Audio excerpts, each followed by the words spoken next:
आज राज्यामध्ये 3571 रुपये भाव आम्ही दिला। माळेगावला 3636 रुपये भाव दिला। गेटकेडला त्याच्यामध्ये कमी दिला आणि तिकडनं इकडे वाढवला, परंतु एवढे भाव कुठलाच साखर कारखाना देऊ शकत नाही।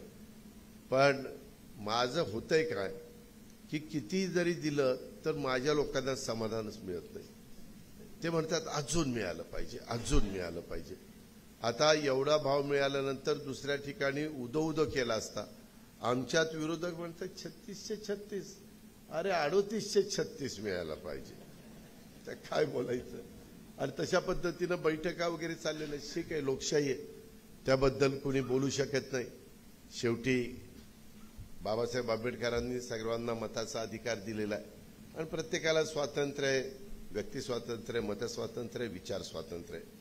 त्या खोरात मी जास्त जात नाही, पण मला त्या निमित्तानं एकच सांगायचं की आर्थिक शिस्त की मी राज्यालाही दावण्याचा प्रयत्न करत असतो। कधी कधी पेपरला तुम्ही वाचत असता अजित पवारांनी अमक्याला विरोध केला, तमक्याला विरोध केला। मला त्यांचा विरोध करायचा नसतो। आपल्या राज्याची आर्थिक शिस्त बिघडू नये म्हणून मी माझी भूमिका तिथं मांडत असतो। द्यायचं म्हणलं तर किती दिलं तर लोकांना कमीच आहे। आज तुम्हाला माहिती आहे, तुम्हाला कोणाला पटणार नाही, आम्ही ज्या काही योजना दिलेल्या आहेत, मी आता पहिल्यांदा तुम्हाला सांगतो, मी कालच देवेंद्रजींना बोललो, आम्ही दोघं विमानातनं इकडे येत होतो पुण्याला हरी झेंडी दाखवण्याच्या करता। कोल्हापूर पुणे रेल वंदे भारत ट्रेन सुरू केली त्याच्याकरता। आज माझ्या अल्प किंवा अत्यल्प उदारक शेतकऱ्याला जवळपास वर्षाला आम्ही 50,000 रुपयाच्या पेक्षा जास्तीची रक्कम देतो। टाळ्या वाजू नका, कशी ती लक्षात घ्या। 12,000 रुपये शेतकरी म्हणून त्याला नमोचे 6 आणि आमचे 6 12,000 रुपये मिळतात। माझी लाडकी बहीण योजना ह्यामध्ये 2 जण असले तर 18 दूने 36,000 रुपये मिळतात।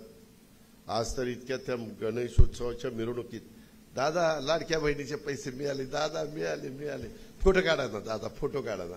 म्हणजे इतक्या त्यांच्या चेहऱ्यावर आनंद, गोरगरीब घरातल्या महिला आणि चांगल्या महिलांना पण मिळाले। म्हणजे चांगल्या म्हणजे सगळ्यात चांगल्या महिला आहेत, चांगल्या घरातल्या, आर्थिक परिस्थितीने चांगल्या असलेल्या। माझा शब्दाचा गैरअर्थ घेऊ नका, सगळ्यात चांगल्या घरातल्या महिला असतात, मायमाऊली आहेत, बहिणी आहेत, मुली आहेत, त्यांना मला कुठेही दुखवायचं नाही। पण आर्थिक परिस्थिती चांगल्या असणाऱ्या घरातल्या महिलांना पण मिळाल्या। म्हणजे 18 दूने 36 आणि 12 48, 3 गॅस सिलेंडर फ्री, ते 2,500। किती झाले? 50,000। त्याच्यानंतर 7.5 हॉर्सपॉवर, 5 हॉर्सपॉवर, 30 हॉर्सपॉवरचं बिल माफ केलेलं आहे। आता तुम्हाला बिल शून्याचं तुमचं येईल, चाललेलं आहे ते काम। त्याच्यामध्ये ॲव्हरेज 10,000 रुपये वाचलेले।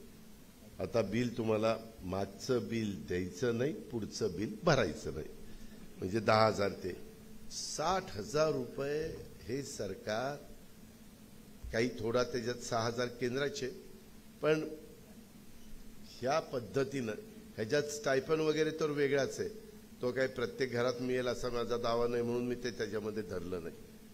पण हे आणि त्याच्यात तो जर दुधाचा धंदा करत असेल तर त्याच्या दुधाला 5 रुपये लिटरला जास्त अनुदान, म्हणजे ते ॲडिशनल। म्हणजे नाही, ते मुलीचं शिक्षण ते वेगळं, ते काही मी शेतकऱ्याला नाही, ते सगळ्यांनाच आहे, ज्याचं आर्थिक उत्पन्न कमी आहे त्या सगळ्याच। ते शून्य ते आपल्या पण, आणि 80 कोटी जनतेला मोफत धान्य, ते मोफत धान्य पण मी सोडून देतो कारण सगळ्या शेतकऱ्यांना मिळत नसेल। पण आज विचार करा, शेतकरी जरी तो नसला तर जवळपास त्याच्या घरात आज 50,000 रुपये ह्यानं त्या मार्गाने। कशाला म्हणतात 50,000? आमची लोक चेष्टा करतात, हे कशाला चुनाव जुमला आहे, अमकं आहे, तमकं आहे, फलाने। आम्हाला एक समाधान आहे, आमची माय माऊली समाधानी आहे, आमची मुलगी समाधानी आहे, आमची बहीण समाधानी आहे, त्या गोष्टीचं समाधान आम्हाला आहे। आणि आम्ही, मला तर खूप दिवस हे वीज बिल माफ करायचं होतं, ते मी ठरवलेलं होतं, ते केलं काम आम्ही केलेलं आहे।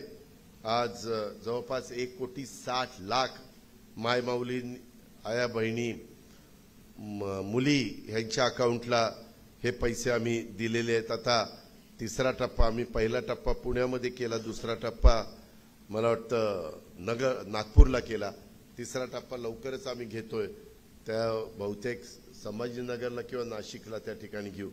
आज राज्याची पण आर्थिक परिस्थिती ठीक आहे, मजबूत आहे।